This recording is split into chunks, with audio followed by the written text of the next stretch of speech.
strange lights in the night sky. Mysterious crafts hovering over the countryside. Even reports of UFOs over America's Capitol building. The inexplicable sightings have been happening for decades. This is not a drill. It's real. Find out what the world's governments will do when UFOs arrive.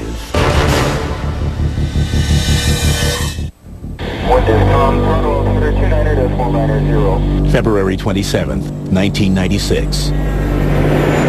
A commuter plane, Flight 5959, leaves Pittsburgh, Pennsylvania, heading to Saginaw, Michigan, just outside of Detroit. It begins as a routine flight, but then the plane encounters a UFO.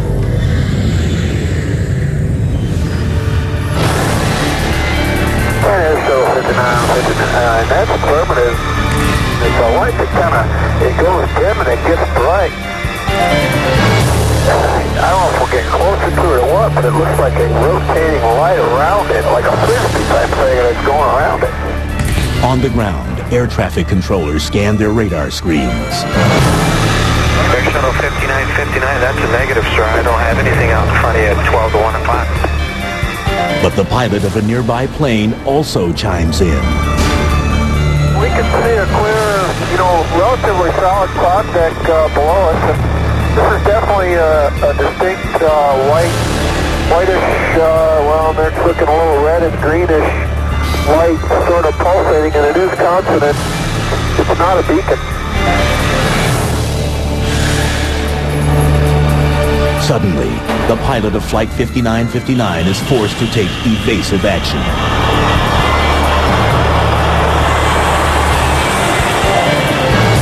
Keep advised, we're descending to 4,000 feet right now, and as we descended through 10,000 feet, that object is above us right now.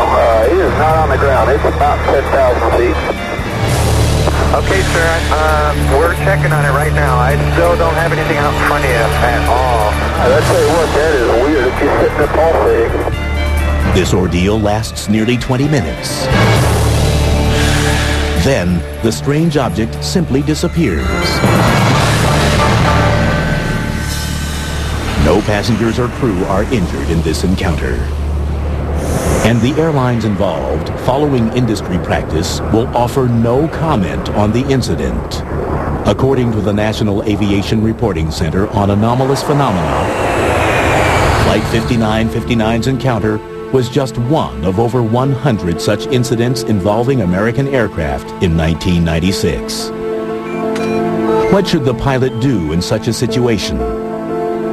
Does the U.S. government have an official protocol to deal with UFOs and extraterrestrials? Yes, it does.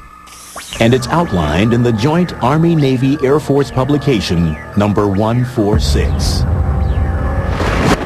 Also known as JANAPS, this 32-page document was written in 1950 during the Cold War and outlines detailed protocol for encounters with unidentified flying objects.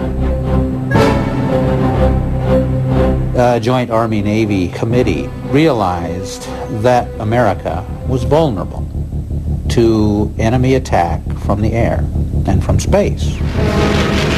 And so the Joint Chiefs decided to institute an observer corps that was made up not only of military observers but civilian observers in the cockpits of civilian aircraft. So they required, with this official regulation, that commercial crews should report instantly, using radio means, anything that they couldn't identify. And it was defined very broadly, but one of the categories was UFO, unidentified flying objects. While commercial pilots are not required to read JANAP 146, FAA regulations do mandate that the document be kept at all air traffic control facilities. Reports filed under the JANAP 146 rules are called SIRVIs, or Communications Instruction for Reporting Vital Intelligence Sightings. The regulations cover both instantaneous radio communications and after-incident reports. They say what to report, which includes UFOs. They say how to report them, and they say what to include in your report, including size, shape, speed, and so on. JANAP 146, Subpart 3B, defines how to render size comparisons and provides lists of adjectives to be used. Head of a pin, a pea, a dime, up to baseball, grapefruit, and basketball. Part 104 reads, every effort should be made to substantiate sightings by taking as many pictures as possible. They're clear, concise, to the point, and still current. When it was revised in 1977, UFOs was still in there, still to be reported, and still to this day. And as publicly available FAA recordings show, these encounters do still continue. According to the regulations, pilots must explain exactly what they see, even when what they see defies explanation. My view of pilots is that they're very high credibility witnesses. They're calm, cool, and collected. They know what they're doing. They're not given to foolishness and hysteria. And that I would listen very carefully to something that a pilot told me. It was pretty eerie looking. First time in 15 years I've ever seen anything like it. May 26, 1995. 35,000 feet above New Mexico. The captain of Flight 564 radios FAA control with reports of a large cigar-shaped silhouette with 8 evenly spaced lights appearing just off his wingtip. Yeah, off to our 3 o'clock. Get some strokes out there. Can you tell us what it is? I'll tell you what, that's some, right now, I don't know what it is right now. There is a restricted area that's used by the military out during the daytime. Yeah, it's pretty odd. Hold on, let me see if anybody else knows about it. Though not required to by JANAP 146, the air traffic controller contacts the U.S. Air Force to check for any unusual aerial activity. No, we haven't heard nothing about it. Okay. Guy at 39,000 says you see something at 30,000 that the length is unbelievable and it has a strobe on it. This is not good. What does that mean? I don't know. It's a UFO, so it's no Roswell crap again. The pilot of Flight 564 loses sight of the UFO. But the controller makes further inquiries, contacting NORAD, the North American Aerospace Command. We don't have anything going on that I know of.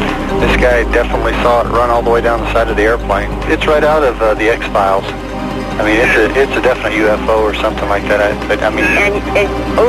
Y'all are serious about this? Yeah. How long did he think it was? He said he was 300 to 400 foot long.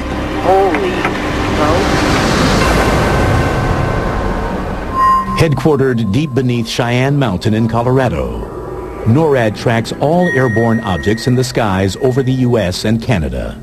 It is also the official ultimate destination for the survey's reports that pilots must file when they've encountered a UFO. And though the regulation makes no specific reference to what exactly NORAD will do with these documents, JANAP 146 does say every attempt will be made to verify the authenticity of survey's reports. Where possible, authentication will be required. But NORAD is a super-secretive agency, and efforts to discover what it does with the survey's reports are often frustrated. NORAD is not subject to the Freedom of Information Act, and they completely 100% deny any existence of UFO records. In fact, in one letter, NORAD tried to tell me they didn't even know what JANAP 146 was. And in JANAP 146, in black and white, says NORAD as the retrieval agency for these UFO reports. The other thing about JANAP 146 has to do with penalties that you would incur if you were to report this through non-official channels. These penalties were severe. They included imprisonment and I think a $10,000 fine. Mighty big incentive to keep your mouth shut. And many believe there are also other forces that limit pilots from making any reports of UFOs. I think there's tremendous pressure just in society in general that discourages people from bringing up things that are considered paranormal, UFOs, flying saucers being one of them. This breeds secrecy. Secrecy breeds distrust. that generates more pressure in this terrible, kind of cycle. To many researchers in the field, this silence is likely a result of what seems to be the primary goal of U.S. government policy on UFOs: secrecy. It seems clear from a lot of the government discussions of the problem of contact that they wouldn't make this known to the public if it happened. The general attitude of the government about not only about UFOs but many other things is just to play it safe and not tell the public what's going on. But many outside the government are increasingly certain that to play it safe, we need a detailed plan to deal with the UFO potential. When we return, if a fake radio broadcast can set off a panic, just imagine what a real alien invasion would do. May 30th, 1995, Nellis Air Force Base, Nevada. August 24th, 1990. Greifswald, Germany. July 6th, 1995. Tirana, Albania. Many researchers believe that with the increasing number of UFO sightings, it is just a matter of time before an irrefutable alien encounter happens. In that case, what plans do we have for dealing with them? What if the aliens are hostile, intent on conquering us? How will people react? A dress rehearsal for just such a scenario took place in 1938 during a radio broadcast to the eastern United States. Ladies and gentlemen, I have a grave announcement to make. Incredible as it may seem, those strange beings who landed in the Jersey farmlands tonight are the vanguard of an invading army from the planet Mars. War of the Worlds was a science fiction story written in the 1890s and broadcast by Orson Welles on his Mercury Theater of the Air. The battle which took place tonight at Grover Mills has ended in one of the most startling defeats ever suffered by an army in modern times. It was a very powerful broadcast, and it led to attacks on the radio station and things like that. 7,000 men armed with rifles and machine guns pitted against the single fighting machine of the invaders from Mars. Many people did not realize that they were listening to a radio play, became panicked by what they heard. The broadcast ignited hysteria. Switchboards up and down the East Coast were overloaded with frightened callers. Hundreds of people evacuated their homes. The police even received eyewitness reports of fires raging from the attack. Many people took protective kinds of action that looked silly in retrospect, but seemed very sensible to the people at the time. And the social psychologists have had a wonderful thing to study ever since. Summer 1952. Washington, D.C. With widespread reports of UFO sightings over the nation's capital, the alien invasion scenario became all too real to the U.S. government. What happened next would impact UFO policy for decades. This included radar observations, this included incursions by multiple phenomenon over the Capitol building, and it definitely raised the concern of the United States Air Force. It was bedlam for a while there. It was 2 weekends in a row where UFOs were seen over the White House. We know that President Truman was very concerned about this. The CIA was absolutely intent on doing something about this problem. In January 1953, the CIA convened a panel of scientists and military advisors to study the UFO issue, headed by H.P. Robertson of the California Institute of Technology. While the Robertson panel unanimously concluded that UFOs posed no direct threat to national security, the panel did suggest a plan for dealing with them. The Robertson panel concluded that it was in the best interest of the United States government to suppress media coverage of UFO sightings. And to do that, they recommended a number of standard propaganda methods. They wanted, first of all, to use ridicule to cast the subject into disrepute. And this was in the context of a training program that they wanted to put out, an educational campaign which would involve two components, training and debunking. They use the word debunking, and they actually say that the mass media should be employed by the national security apparatus of the United States to control the way the UFO subject was presented. United States UFO policy would continue to evolve. Evidence of this would be found in a report hidden in top-secret files of the Federal Archives for more than 30 years. Known in the UFO community as the Brookings Report, it was prepared for both NASA and the United States Congress. The Brookings Institute report dates from the very end of 1960. And this was something that was conducted on behalf of NASA at the very beginning of the space program to discuss the implications of space travel. It was led by a psychologist, Donald Michael, team of 6 writers and maybe 60 consultants, including people with good name recognition like Margaret Mead. As you get to the end of the report, there's a page and a half, 2 pages that deal with the possibility of encountering extraterrestrial intelligence. And it addresses many of the issues that concern us today. How will people react? What will it do to the international political system? How will it affect government leadership? Again, very brief, very concise, but very important. It stated very explicitly that if, for instance, we find evidence of alien artifacts or technology, that this would be a tremendously difficult, traumatic experience for not only global religion, but also the world of science. And indeed, I believe the phrase was, it could result in social disintegration. Anthropological files contain many examples of societies sure of their place in the universe, which have disintegrated when they had to associate with previously unfamiliar societies, espousing different ideas and different life ways. The suggestion that was made in this report, incidentally, was that if our space program came up with evidence of alien intelligence or technology, that it might be a good idea not to mention this fact to the public. It might be a very good idea to keep that fact secret. When War of the Worlds and this panic came about, that was the only thing that the Brookings Report could reference, saying, look, NASA, you have to prepare for this. You have to have some kind of procedure or protocol for if the public does get into sheer panic. You have to be prepared. But what is the current policy? Does the U.S. government have a plan?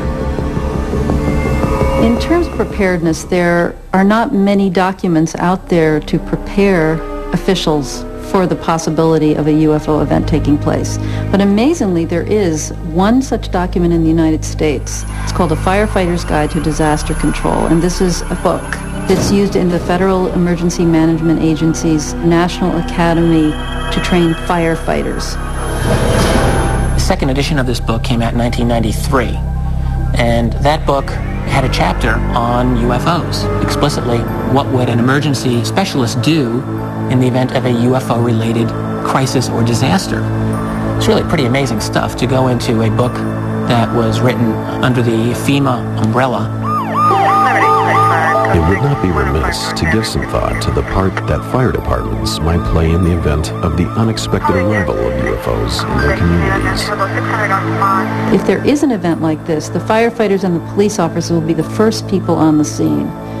And they are instructed in this book to get in touch with the military. I don't think they'll be handling it by themselves for too long, but since they are the first ones on the scene, it gives some general guidelines. Among the dangers they listed, I believe, were to aircraft. So the knocking out electrical or navigational equipment was one such danger they indicated. Knocking out communications equipment. You may have engine trouble upon approaching the scene, and radio contact could be lost with your dispatcher. Well, there is definitely a concern about a physical object crashing or somehow impacting populations. Giving specific instructions like do not get too close to the UFO, do not touch the UFO, be prepared for radiation, be prepared for possible psychic effects. It might affect your mind in certain ways. You might feel sick. Some combination of air and ground units should be available to treat potential victims of unexplained aerial phenomena. And then it ends the chapter by outlining a scenario of a UFO crashing in a school It actually says there are alien bodies there, and you have to decide whether to rescue them or what to do with them. You know, what would you do as a firefighter in such a situation dealing with such an unknown phenomenon? With a good plan, good leadership, and adequate resources, you may save many lives in any disaster, including attack from possible enemies. But many researchers doubt this document is the comprehensive plan that the government has for when UFOs land in our neighborhood. There really aren't that many recommendations on what one would do. Well, the main thing that they say is if you have firearms, don't shoot at the vehicle. All right, well, I think that's probably good, very good advice. But beyond that, there's really not an awful lot that they recommend. It is the one document, I think, in the United States that we know about that indicates a concern that our officials be prepared for such an event taking place. This manual is apparently found in most firehouses throughout the country. I have looked into whether the police department has a similar manual, and I have been told that they don't. The military has no manuals that we know of like this. I'm sure that they do, that are not made public. Is there more than what is being made public? Surprisingly, other governments have contingency plans for ET's arrival. You also need to know that some governments are getting impatient with this. A perfect example is France.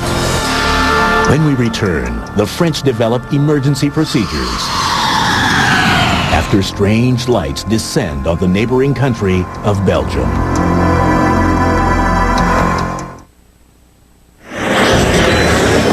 Belgium, November 29th, 1989. Policemen on patrol outside the city of Eupen see a mysterious triangular object with blinding lights hovering over a field. For the police officers, it is the beginning of a 3-hour journey tracking the UFO across the countryside. For Belgium, it is the beginning of a nearly 2-year-long wave of UFO sightings. The significant wave of sightings over Belgium in particular in 1989 and 1990 of triangular aircraft have yet to be identified to this day. On that first night, the police are swamped with telephone calls from 150 witnesses. Soon, sightings of the Eupen Triangle, as it comes to be called, are reported throughout the country. The UFO phenomena there results in an unprecedented level of cooperation between various government agencies and private UFO investigators. Some consider the actions taken in Belgium a model for developing a plan to deal with other UFO incidents. The Belgium Air Force quickly takes the lead in setting up a procedure for tracking this unidentified flying object. Colonel Wilfred de Browner, the Air Force's Chief of Operations, coordinates a special task force to work with local and national police agencies, as well as civilian UFO investigators. On the night of March 30th, 1990, the Triangle is sighted again. 2 Belgian F-16 fighters are scrambled from Beauvechene Air Base. Despite flying for over an hour, the pilots are unable to make visual contact with the UFO, but do manage to record radar images of it. The encounter leads some to speculate that the Eupen Triangle is actually an American craft. If so, the most likely culprit would be the F-117A stealth fighter. This secret, triangular-shaped aircraft is designed to have a minimal radar signature. But sophisticated analysis conducted on both ground-based and on-board radar images of the Eupen Triangle calls this theory into doubt. According to the radar, the UFO could, within seconds, accelerate from 170 to 1,100 miles an hour and drop from 11,000 feet to near ground level. Maneuvers like those would generate an enormous G-force, far in excess of what military testing films show a human can endure, thereby dismissing the possibility of the UFO as man or American-made.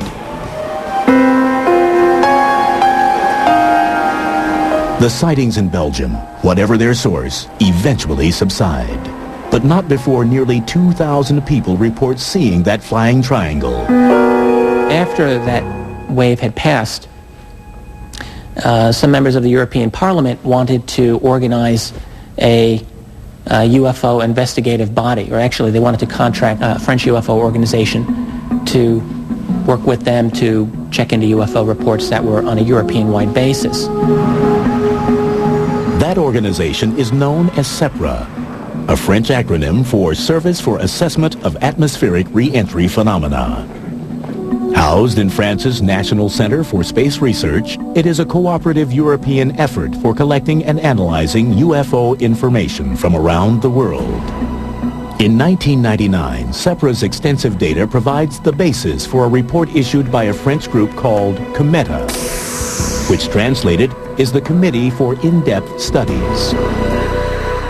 There have been various studies over the years, but this is really an historic study because of the caliber of the people that wrote it and because of the conclusion that they drew. And this study said a number of interesting things, not the least of which was that the most likely explanation for the phenomena studied is extraterrestrial. In light of this conclusion, COMETA laid the groundwork for determining a contact protocol in their official report titled UFOs and Defense, What Should We Prepare For? There's a lot of concern in the report that the lack of preparedness could lead to problems. It's because if an event happens, people are not informed as to what the phenomena is and how they should respond.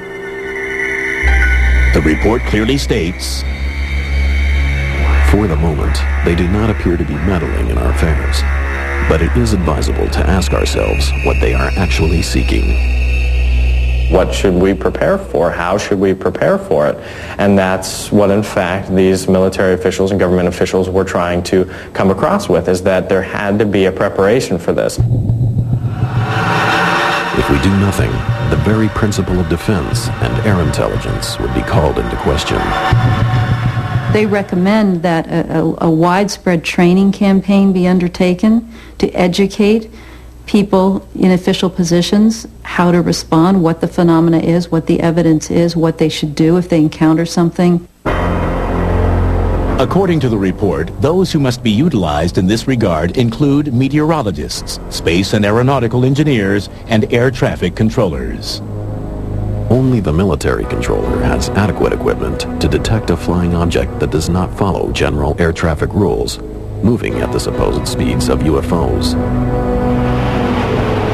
The report makes special mention of military pilots as our first means of intervention if, by chance, this were to prove necessary.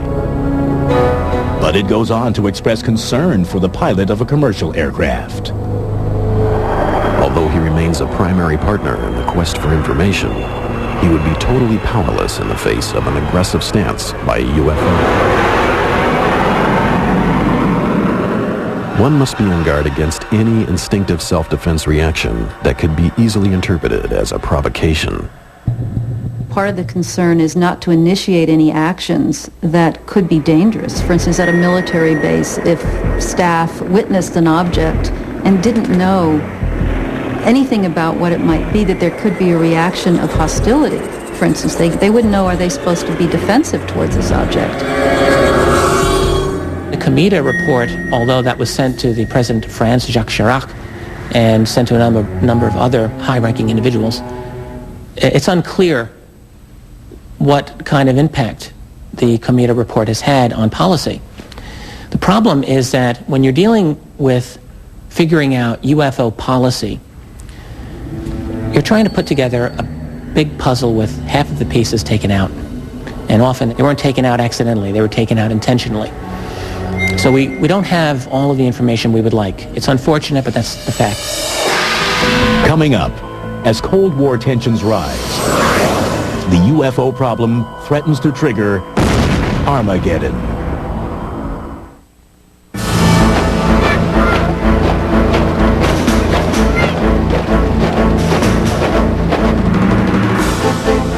The Cold War. Across the U.S. and the Soviet Union, missile detection systems stand vigilant, tracking all incoming objects, ready to unleash an awesome counterstrike should the unthinkable ever happen.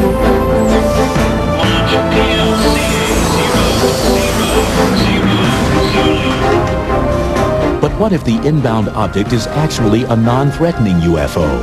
Might fear of the unknown inadvertently trigger Armageddon? In 1971, just such a scenario was envisioned and planned for.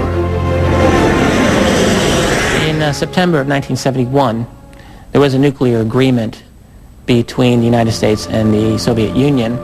There was one interesting part of that agreement which dealt with the need to be aware of unidentified objects for either country that would, possibly cause an alert status to go off. The historic agreement on measures to reduce the risk of outbreak of nuclear war covers a number of scenarios.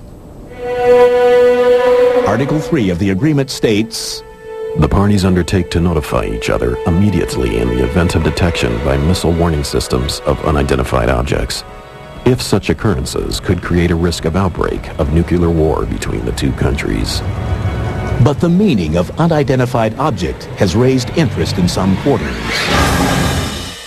Now, it is not necessarily the case that an unidentified object would mean a UFO in the sense that we understand that. However, I think it's undeniable that an unidentified object would very probably also refer to true UFOs. But of course, you have to remember, all of these documents, whenever we're dealing with UFOs, they're so carefully worded that, nothing explicit really is said.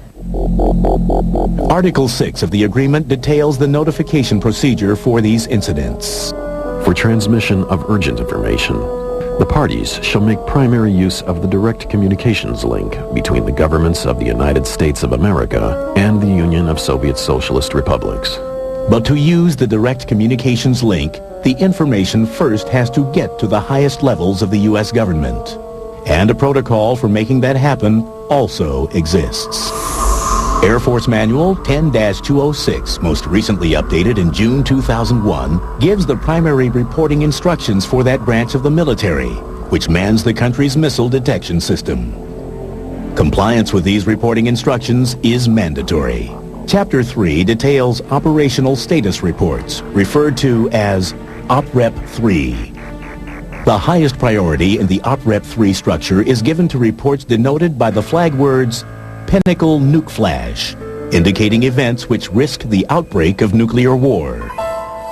According to these instructions, included in these events is detection of unidentified objects by a missile warning system that appears threatening and could create a risk of nuclear war.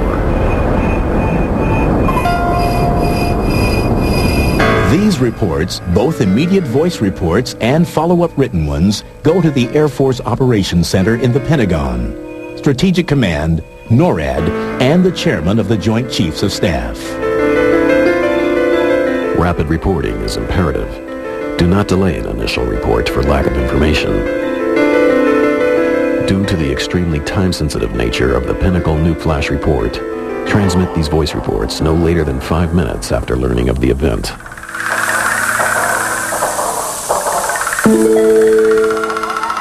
Though this Air Force protocol uses the term unidentified object, as did the U.S.-USSR agreement, many researchers have little doubt of its true intent. I mean, after all, within the U.S., there had, even by 1971, been a long history, very long history of significant, serious, grave airspace violations by UFOs. This had happened many, many times. We presume that the Soviets did too. They had a lot of UFO sightings of their own. Though what ultimately happens to Pinnacle Nuke Flash reports is cloaked under layers of secrecy, they do demonstrate international cooperation, which many think is the key to dealing with the UFO question. In 1977, an effort is made to put the United Nations in the center of implementing the UFO protocol.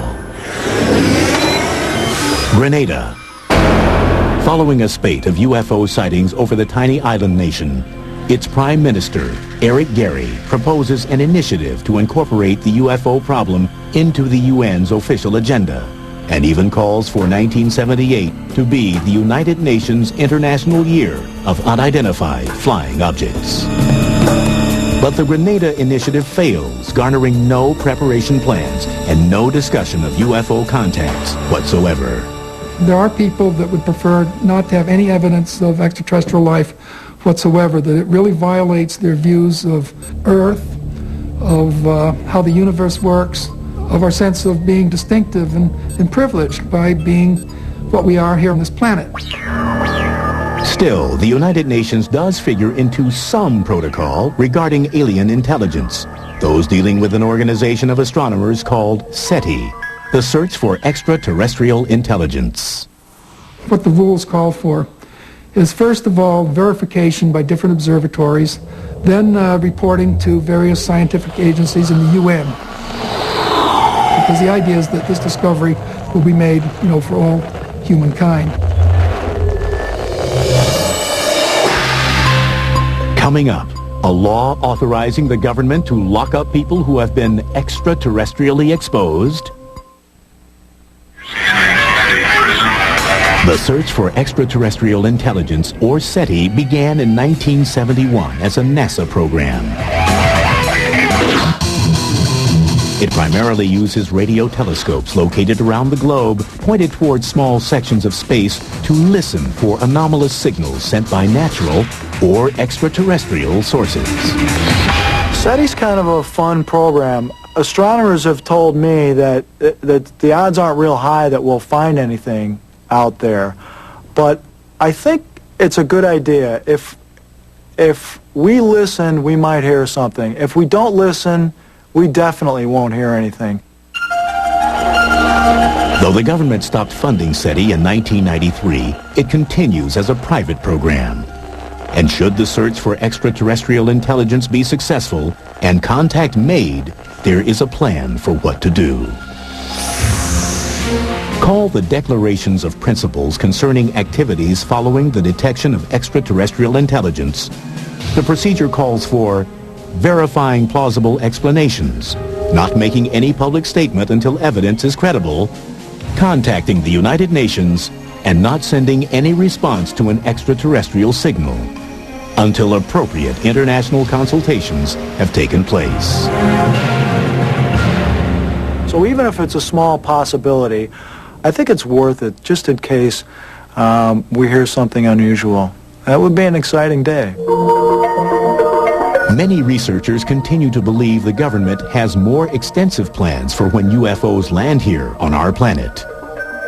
But time and time again, official government secrecy surrounding the issue has stymied their efforts at discovering what these plans may be.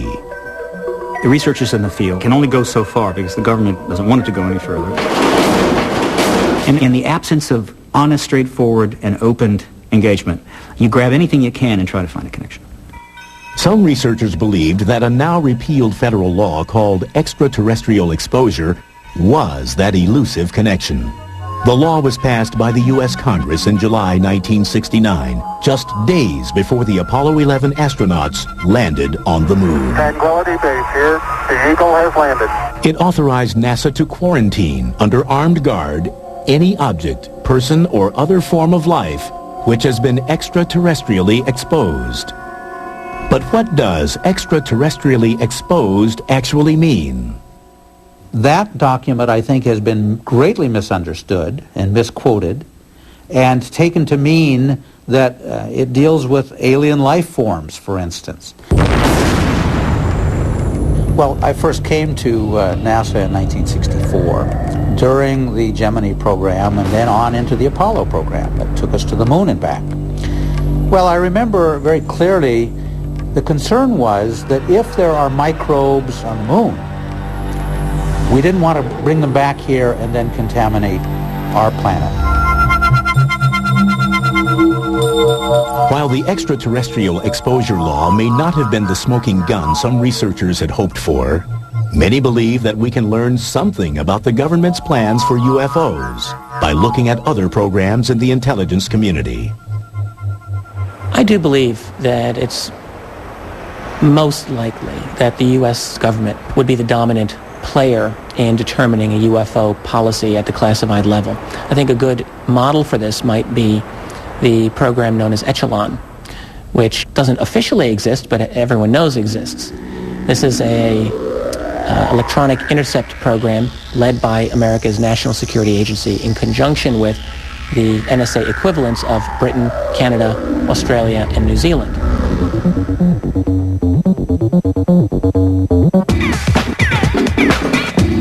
Echelon has been called the most powerful intelligence-gathering organization in the world.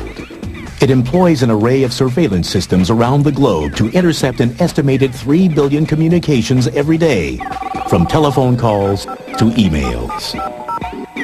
Though Australia has admitted its part in Echelon, the NSA still will not answer questions about it, even questions from Congress. Just as Echelon is a global program that is of very, very high levels of secrecy and importance and classification, so too I think it's likely that the UFO phenomenon has a similar kind of international organization that is in all likelihood dominated by American players. Meanwhile, the UFO question will not go away. For every unexplained flash of light in the sky, for every unidentified flying object, a new chapter is written. And for those whose jobs put them on the front lines, it's more than a passing curiosity. All I saw was just a couple real bright flashes of light. Anything that is sufficient to disturb or upset a pilot poses some risk to the aircraft, the passengers, and the cargo. And someone needs to look into it. Drill that starts from going counterclockwise, and the length is unbelievable. The government's documents certainly show that the government takes the subject seriously, that they're interested in it, and that they realize that it's real, regardless of what they say publicly. Given that, one would have to assume that they must have some concern about being prepared. There is far more information that the government holds on this subject than you can imagine, and I'm sure that it includes a whole regimen of protocols to deal with an ET-driven event. They're not going to publish that because, you see, that would be a little hard to explain in the context of their normal pronouncement that, what ET? I don't know. It's a UFO, so it's that Roswell crap again.